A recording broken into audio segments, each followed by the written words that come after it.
This podcast is part of the Deluxe Edition Network. To find other great shows on the network, head over to deluxeeditionnetwork.com. That's deluxeeditionnetwork.com. Kindness. We see it all around us. We see it when someone pays for someone else's coffee or holds the door open for another person. We see it in the smallest of gestures, like a smile or a kind word. But it's different when we turn on the news or social media. Oftentimes, what we hear about, what outlets are pushing, is the opposite of kind. Welcome to the Kindness Matters podcast. Our goal is to give you a place to relax, to revel in stories of people who have received or given kindness, a place to inspire and motivate each and every one of us to practice kindness every day. Hello and welcome to the Kindness Matters podcast, everybody. I am your host, Mike Rathbun, and I'd just like to start off by saying, if you would do me a kindness, if you would do me a favor, and go to deluxeeditionnetwork.com and check out their podcasts of the month. There are 3 of them this month. The first is Bev's Video Kingdom, and in that you'll join 4 small-town friends as they hilariously, unpretentiously review movies they love and then hold highly competitive drafts on all categories. The second is Barrel-Aged Flicks, where Ron, Stu, Ragnar, Chase, and Lenny host a show about classic movies and review movie-themed adult beverages. New movies are featured weekly, spiraling into hilarious discussions peppered with movie trivia. Punishment shots never stop in these episodes. That's the Barrel-Aged Flicks.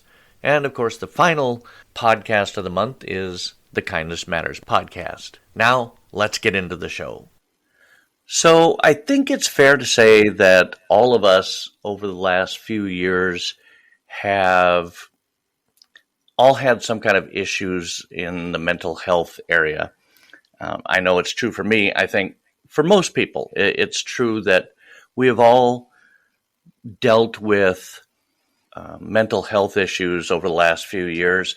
And, sometimes it's that voice in your head that incessantly, something like that, continuously tells you that you're not good enough or that you're a fraud or, all these voices. And for a lot of people, it's temporary. It comes and goes. But what if that voice is there all the time? You can't shake it. You try CBT, cognitive behavior therapy, you try journaling, you try gratitude, and none of that works. I will say that my guest today has come up with a brilliant method to shake it. And it works for him, but I'm sure it would work for a lot of people. He is the author of a newly released book called The Kind Mind Method. And I welcome Mr. Alex Walton. Thank you for coming on, Alex. I appreciate you being here. Hi there, Mike. It's an absolute pleasure to be here. So really, thank you very much for inviting me and really looking forward to the conversation. Yeah, because I had my own mental health issues, your story really resonated with me. And I've tried all those things. I tried gratitude. And I was really good for like the first couple weeks of like, oh, thank you. I'm grateful that I woke up this morning and I'm grateful for this and that. But it seemed like I was just reusing a lot of stuff. And I'm sure I just wasn't putting as much into it as I could to break out of this depression, I guess is probably the best way to put it. But, and you had some of that as well. I did, and I think when you introduced it there, the way you were talking, that voice in your head, those thoughts, that was very much it for me. It was very much around negative thinking, that constant voice of worry, of fear, of anxiety, anxious about situations, social situations, work, thoughts about what could go wrong, what I could do wrong, and I simply couldn't step out of those thoughts. And As I look back now, it's quite strange. It was almost like a compulsion in some ways. I felt like I was chasing a thought, and it was really difficult to sort of step out of that. Sometimes I would even think to myself, those negative thoughts were helping me. I would often think, actually, this, I used to worry about my health and things like that, and sitting in front of Google, looking at things, maybe I'm researching what it is. And it was just all negative thoughts. And you mentioned CBT. I tried CBT, mindfulness, yoga, all sorts of things. And I would really stress that I have no negative connotations about any of those, because I think what works for someone is the answer, and they do work for many, many people, but they never Absolutely. quite answered the question for me. They sort of soften the edges around things. They would maybe sort of briefly provide me a moment of clarity, but I simply couldn't step away from them. And CBT was a good example. It sort of talks about seeing your thoughts and you recognize them. Talks a lot about seeing your thoughts as a fluffy cloud. When I was speaking, say, see that thought and then let it float into the distance. And I could do that, and I would choose not to engage with that thought. But then there'd be another one right on its tail, and there'd be another and another. And it wasn't, I didn't have a fluffy cloud. I had a thunderstorm there. I simply couldn't step away from them. And then, I've come up with this thought process that has allowed me to step away from them. Yeah. And you were talking about fluffy clouds. Yeah. First, and again, this is probably, some things work for some people and some things don't. You have found a method that works for you, and maybe it won't work for everybody, but maybe, and for those people that are experiencing this, it might. And of course, I'm a little bit biased because of the subject matter that you attach to it, and that is the kindness aspect. Yeah. So, okay, let's back up a minute. At what point did you have this thought? Well, if it's okay, I'm going to go back in time a little bit and provide a bit of context, actually, because it really starts with these envelopes, and I'm flashing up an envelope here, and I appreciate this is on a podcast, so I'm going to give you the visual description for everyone that's listening. So it's a kind of A4-sized envelope. It's red and festive looking, and it's got a message on the front. And in December 2015, 100 of these envelopes appeared randomly scattered around my hometown city, which is Norwich in the UK. And on each of these envelopes, there was a message on the front. And the message read as follows: "Several years ago, I received a Christmas gift in strange circumstances. It changed my life for the better. I am now returning that favour by randomly distributing that same gift in equally strange circumstances. So wherever you may find this envelope, it is meant for you. Please take it, please open it, please read it." And then it says, "Merry Christmas."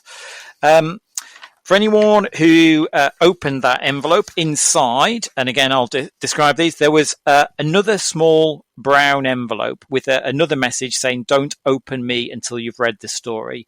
And then inside there, a story. And it was an emotional story about a man called Matt who was going through a difficult time in his life. And then, in almost magical circumstances, he received a gift from a stranger. And that gift changed his life.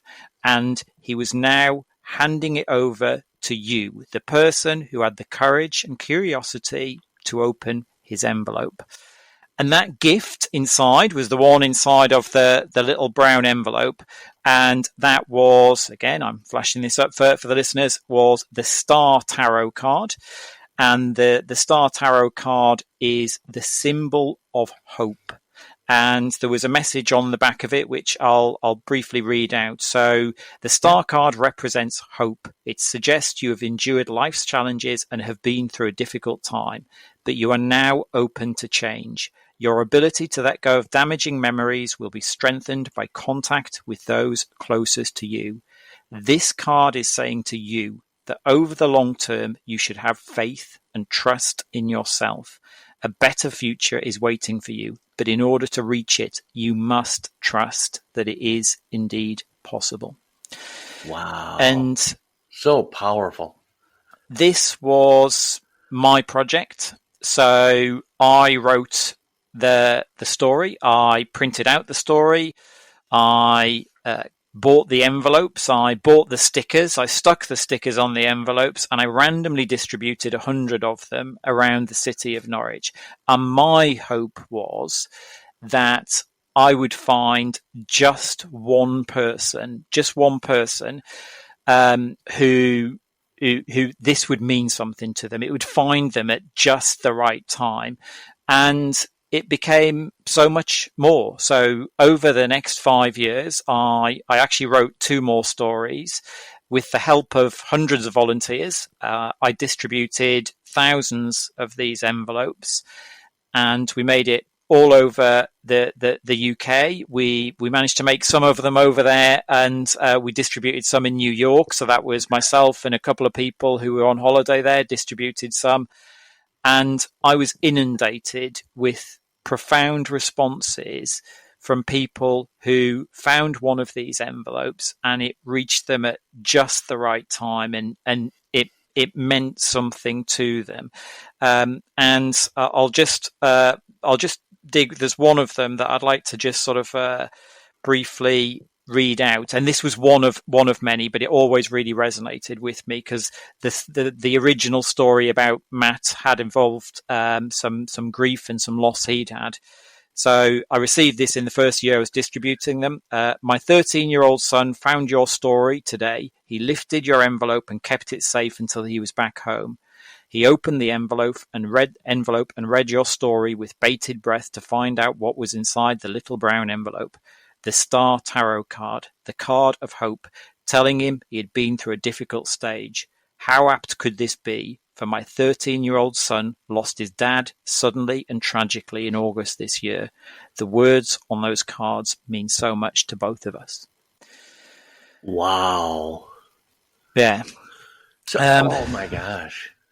And all through this, I did this for 5 years, and in December 2019, I was distributing the envelopes, and what nobody knew, not my colleagues, not my friends, family, not even my wife, was that the stories I wrote were very much a reflection of my mental health, the struggles I was going through, the anxiety, the negative thinking, the subsequent depression that it caused. And I was keeping it all bottled in, but I felt these envelopes gave me a little window, a little glimmer of respite. So every December I did them. It was a very festive thing. It felt like there was something positive there. But after 5 years, it just felt like nothing was changing. That helped, but I maybe thought there'll be something else there. Is this going to help me? Is it going to change?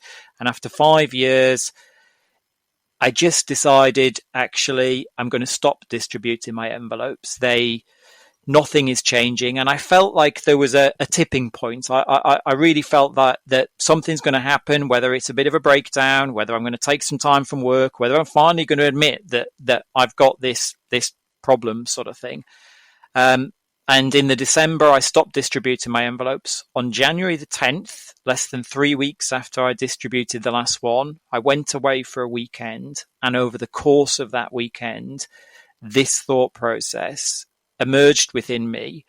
And it is entirely based around kindness to others. And I believe it is entirely inspired by the journey that I went on with those envelopes, helping all of those people, seeing the impact that it had, I think subconsciously sort of brought something about, and this is how the thought process came about.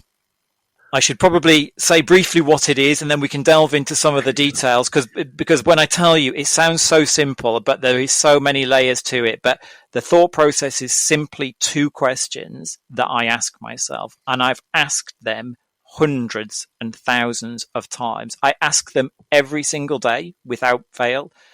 At first, when I was struggling with my negative thoughts, I just relentlessly asked myself all of the time, and it snapped me into the moment and took me away from my thoughts. And those two questions are simply, how can I help them? How can I make them smile? And I repeat it over and over again. How can I help them? How can I make them smile? How can I help them? How can I make them smile? Like a mantra. Absolutely. Absolutely. We'll be right back to my conversation with Alex Walton. But first, Bacon is My Podcast, another deluxe edition member. Hey man, what's your bacon? I think you gotta tell everybody what that means first. It's that extra side topping or main course in life that makes everything about your day even better.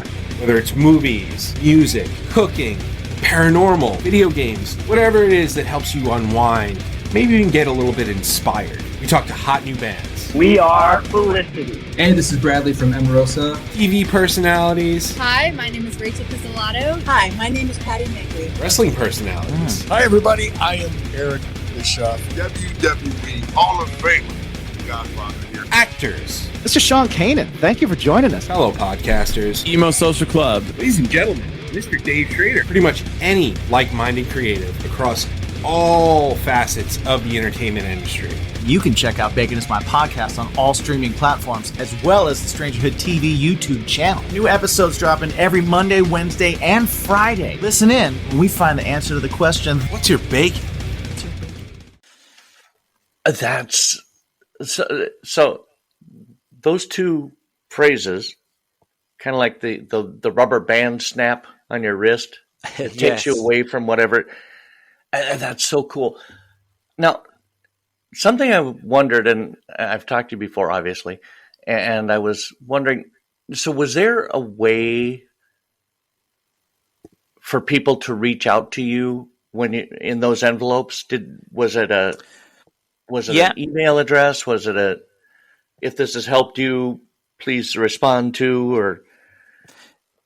Yep. So within the envelopes, I always felt that I tried to make it. I always felt of it a little bit like a magic trick. I wanted to make it an experience for people when they found it. So the envelope and everything within it was created in a way that the story about Matt or the characters was real. You're finding this strange envelope.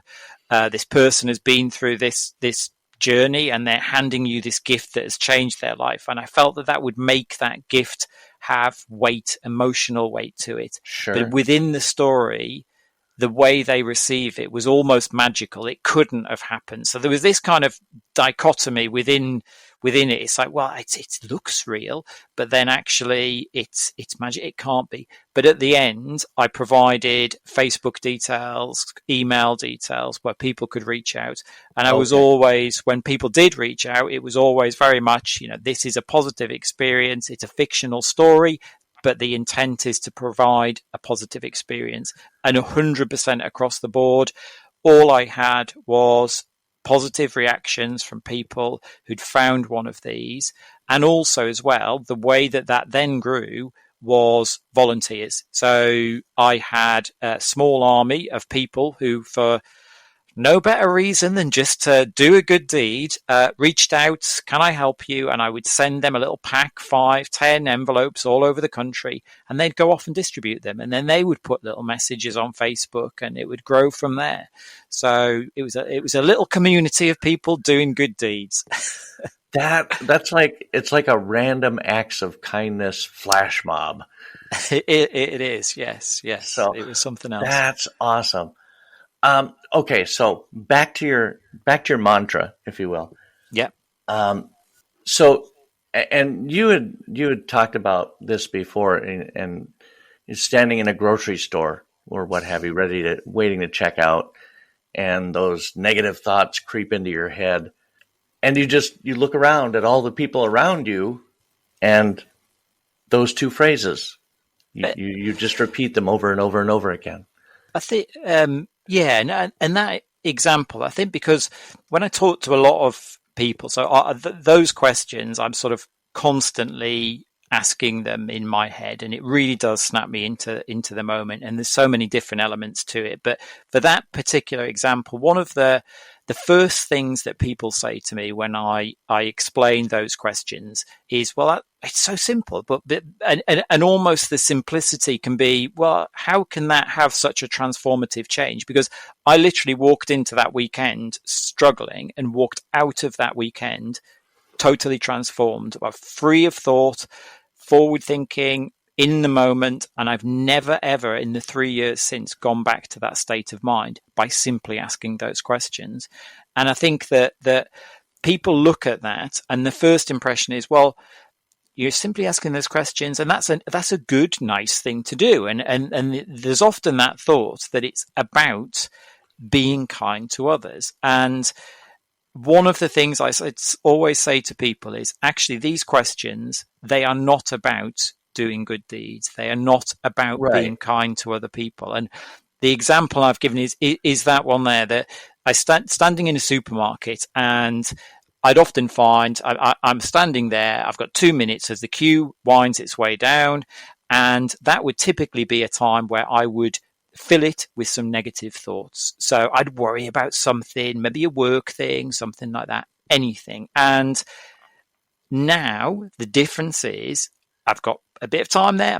I just ask those questions. How can I help them? How can I make them smile? And I can daydream about my family or my friends. Or quite often what I'll do is I pull myself into the moment. How can I help them? How can I make them smile? And I'll look around at the people that are there. They might all be strangers, but there could be some way I could help them. There could be some way I could make someone smile. And let's say we get, I see the cashier there at the end of the line. I'll say, okay, I'll say something to that person. But it winds down. The queue takes a little bit longer. We get to the cashier. And I might decide, actually, do you know what? I'm not going to say anything. I'm not going to ask if they're having a good day or anything like that. I'm in a bit of a rush. I'm going to go, and I walk out the door. Now, if we've linked the outcome of these questions to doing a good deed and being kind, if we're thinking, right, this is a really nice thing, it's about being kind to others, I would walk out that door and potentially think negative thoughts. I'd think, hang on a minute, I didn't say anything. I wasn't nice to that person. I haven't helped anyone, and I haven't made anyone smile. But if we actually change the context of that a little bit, and if we think these questions have one purpose only, to stop me having negative thoughts, to pull me into the moment so I can see the world around me. And if I think of it that way, I walk out the door there and I'm jumping for joy. I've got 2 arms and yes, I've stood there for 2 minutes and not had negative thoughts. I've stood there for 2 minutes looking at the world around me and the people around me and being in the moment. And all of that time, I was thinking about doing kind, positive, good thoughts. There was no negative thoughts there. That's not a failure. That is absolute success of that thought process. Now, I always say, if I'd stepped out and had asked a question, then great. That's even better. I've done something, and I've spoken to that cashier, and every little action that I do, every time I just start a simple conversation or anything that's been triggered from those questions, I recognize that wouldn't have happened. That moment would not have happened if I hadn't have been asking those questions. So it kind of embeds it a bit more. It helps me understand that, so many little moments in my life are just created from asking those questions. Oh, sure. But it is always about stopping or helping me to manage my negative thoughts. Absolutely. That's fantastic. So, this is such a phenomenal story, Alex, and I just love everything about it. So at what point did you say, I need to put this into a book? That's a really good question. So it was probably, it was such an impact to me. And I felt within a few weeks, I had so much freedom of thought from just asking these questions. And it was relentless. Those first few weeks, literally all of my thoughts were negative before, and I would just ask the questions over and over again. I get up in the morning, first thing, how can I help them? How can I make them smile? How can I help them? Say something to my wife. How can I help them? How can I make them smile? Go downstairs, see the kids. how can I help them? How can I make them smile? How can I say something to the kids? But I just found I'm not having any negative thoughts. It was great. And I'd say within a few weeks, when I'd realized there was something really there, it changed within me. I started thinking, I think this is something that can help other people. And I really wanted to sort of get that down into a book. And went through quite a sort of, different approaches of what that book would be. But I was really keen to get the message across, and something so simple can be as impactful as well. So it was a matter of weeks that I started thinking about that, but then it was about 2.5 years to actually get to that journey of finally releasing the book. Yeah. So I've written a couple of books. They're very small, inconsequential, but the process of writing that book, I mean, I might write like a madman through a weekend and then not go back to it for a month, Yeah. So, but the book is successful, and it has the potential to help an untold number of people. It's available on Amazon, I assume? It is. Yeah. It's absolutely available on Amazon.com. So that's the Kind Mind method. So, and really positive feedback so far. So I've had a lot of feedback from people where they're just seeing this and it's helping. And I think we talk about the kindness side of it. I've always sort of said there's 3 key areas why I really think that this is something different from what people have seen or used before. And for me, that's kindness, simplicity, and choice. So kindness, simplicity, and choice. And obviously with the name of your podcast, I'm going to start with kindness, but there was a study done a few years ago over here in the UK, actually. It was done by the University of Sussex in partnership with the BBC as well. And they did one of the largest studies that's been done on kindness. And one of the things that they came out from the data was a clear correlation between doing good deeds, kindness, and positive mental health. It's a clear line, and there's been many other studies as well. And the problem and the challenge a little bit with that is it's all well and good to tell somebody who's struggling to be kinder. That will help your mental health. But how can you apply that on a day-to-day basis? How can you take that? And one of the challenges when you're struggling with your mental health is your thoughts are all consumed with something else. So to go out there and say, right, I'll do this random act of kindness, or I'll be kind to this person, it's quite a leap. So that principle here is ask yourself 2 questions. How can I help them? How can I make them smile? How can I help them? How can I make them smile?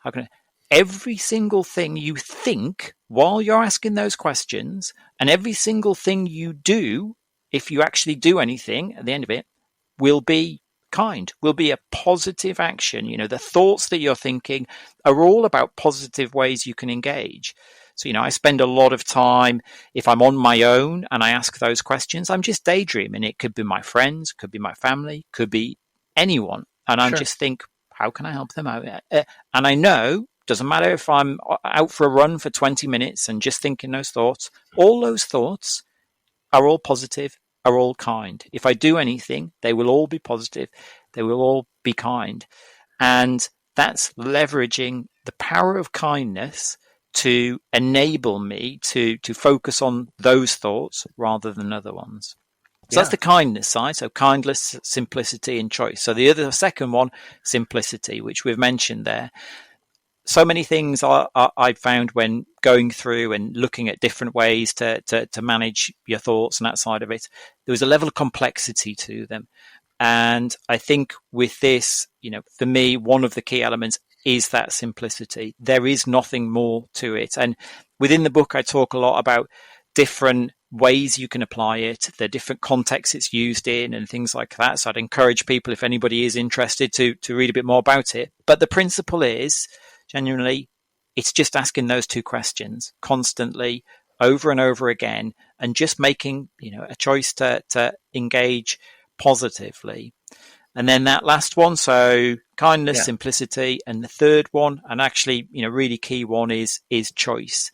And this is something that these two questions gave me, because in the past, where I would be thinking these thoughts, the problem I had is I felt I didn't have anything else. I didn't have another choice, because if I didn't engage with that thought, which is what CBT sort of tells you, there'd be another one that would pop along, or another one, or another one, or another one.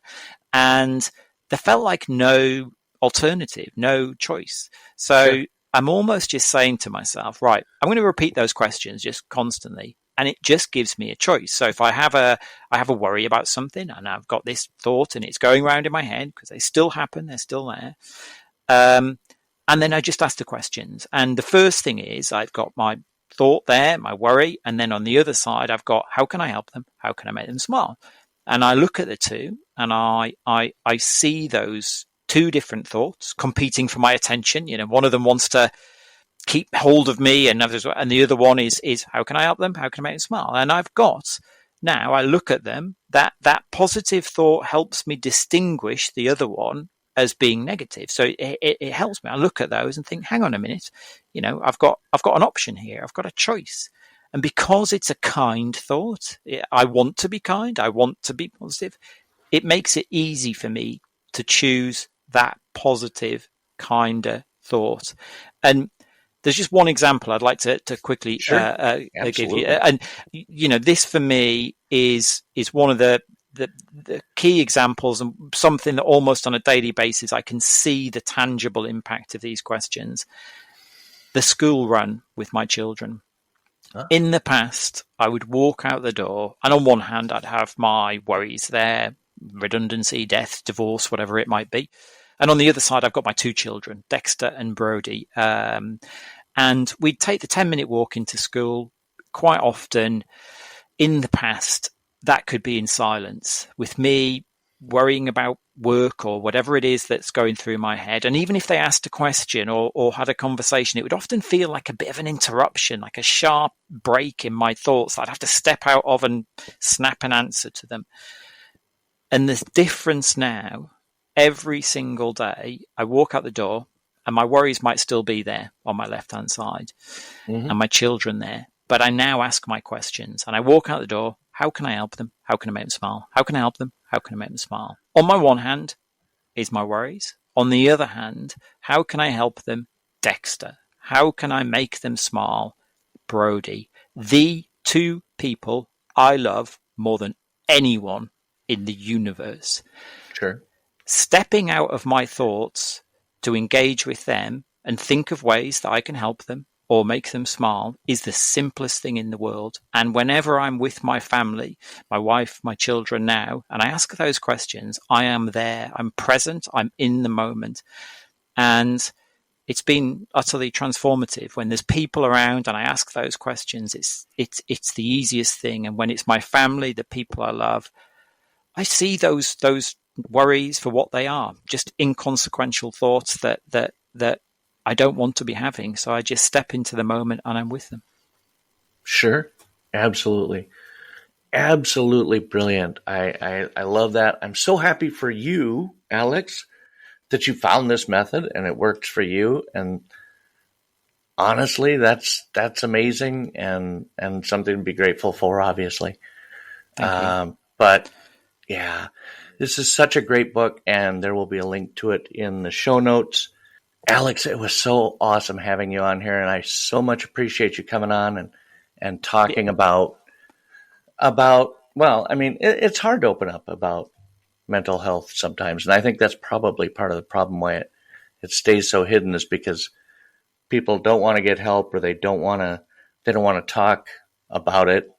There's a stigma attached to it, I think.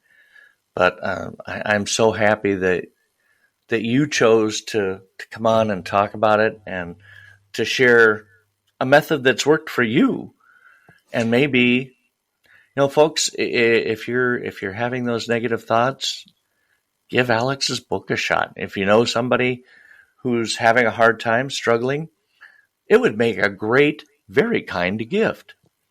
It would. I'd say to anyone, even if you're listening to this and you get stuck a bit in your thoughts, next time you're with a group of people or your friends, family, and you're maybe stuck inside your own head, just ask yourself those questions. Try it. How can I help them? How can I make them smile? And just say to yourself, I'm going to try and come up with one thing, and see if it helps you step into that moment and do that one thing. And just remember that one thing wouldn't have existed if you hadn't have asked yourself those questions.